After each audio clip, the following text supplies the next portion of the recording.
Well, it's one of the things I've always complained about is that people teach you facts. They don't teach you how to approach life. They don't teach you how to think. They don't teach you how to confront or why to think. Insecurities and different traps that your mind will set up for you. Yeah, well, that's partly what's so fun about doing this lecture tour, because that's exactly what I'm talking to people about.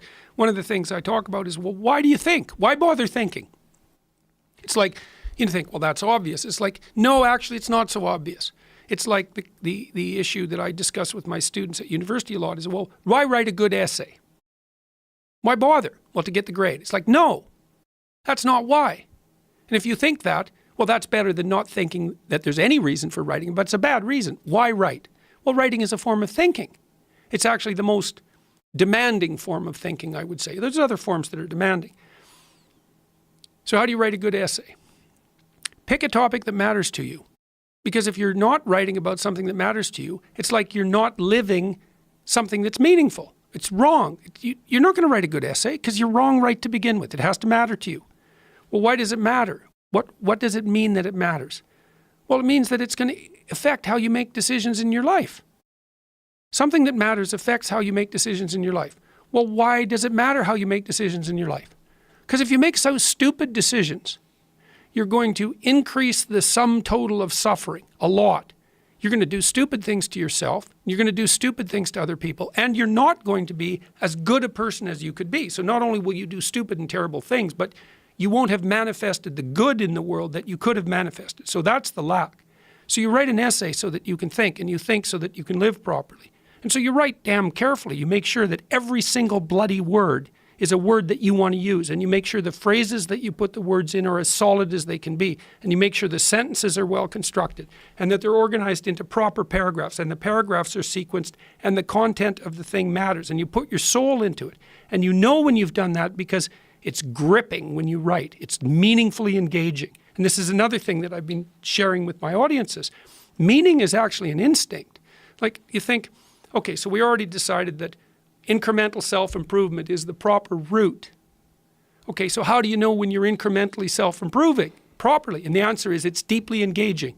It's deeply meaningful. And the reason for that is you're actually adapted neurologically to identify the pathway of maximal incremental improvement. That was a discovery conceptually by a guy named Vygotsky, who was a Russian neuropsychologist who coined the term zone of proximal development. You hear now and then people say they're in the zone. That's the zone of proximal development. And that's that place that you occupy when you're improving at the rate that's optimal to you. And your sense of intrinsic meaning signifies that. That's how your bloody brain is wired. And so then you might say, well, what's the antidote to the tragedy and malevolence of life? And the answer is to put yourself in the zone of proximal development, because that's where the maximal meaning is. And that actually does prepare you for life. And so the question, why think, is, well, you think before you act, and you act to put yourself in the zone of proximal development, and you do that as an antidote to the catastrophe of life. Well, that's the answer. And the thing that's cool about that, and then this is, I think, part of what I've been telling people that's sort of novel is, well, where's the meaning? The meaning is in responsibility. Because people avoid that's Peter Pan again, avoid responsibility. It's just a burden. It's like, no, it's not. It is a burden, but voluntarily hoisted, it's the place of maximal meaning. And the more responsibility you take, the more meaning you have. And that's the antidote to the catastrophe of life. And everybody also knows this, because just look, it's so simple. When are you sick of yourself? Well, that's when you're being useless and irresponsible for yourself and for your family and for your community. You're not even taking care of yourself. Well, you can't sleep with a clean conscience unless you're psychopathic, if you're not taking care of yourself.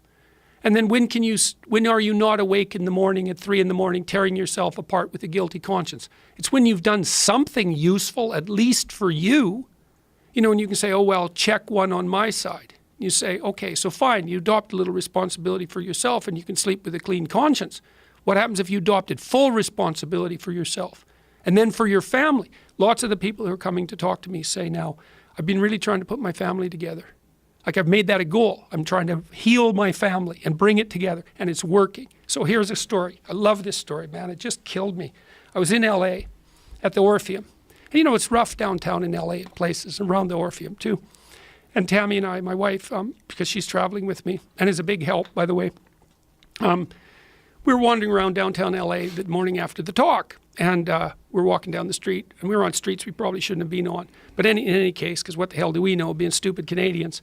And so we were walking down the street, and this car pulled up beside us, and this kid hopped out, and he's a good-looking Latino kid, 20, 21, something like that. He jumped over, and he said, he's all excited. He said, "Are you Dr. Peterson?" I said, yeah. And he said, "I'm really, really happy to meet you. I've been watching your lectures for like a year and a half, and I've been trying to put my life together, and it's really working. I'm really doing way better. I really wanted to thank you." And so it's lovely, when you're walking down a kind of rough area and somebody pulls up beside you and they jump out of the car to tell you how much better their life is. That's a pretty good morning. And so, but then that isn't all that happened.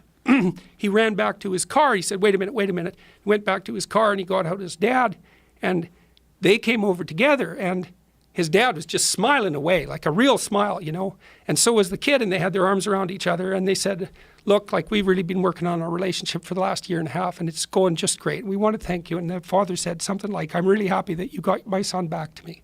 It's like, yes, that's what this bloody tour has been like. It's great. And everybody that's coming to these talks, that's what they're trying to do.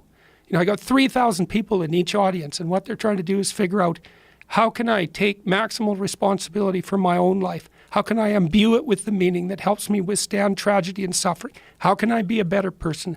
And wouldn't it be great if that was of optimal benefit to my family and the community? You're getting very emotional about this. Well, it's something, Joe. Jesus, I've seen like 150,000 people in the last 2 months.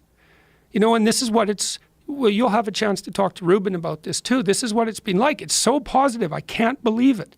And it's just one person after another saying, like, look, I was having a rough time. I'm really happy that I've been encountering what you've been talking about. I've really been trying to put things together, and it's really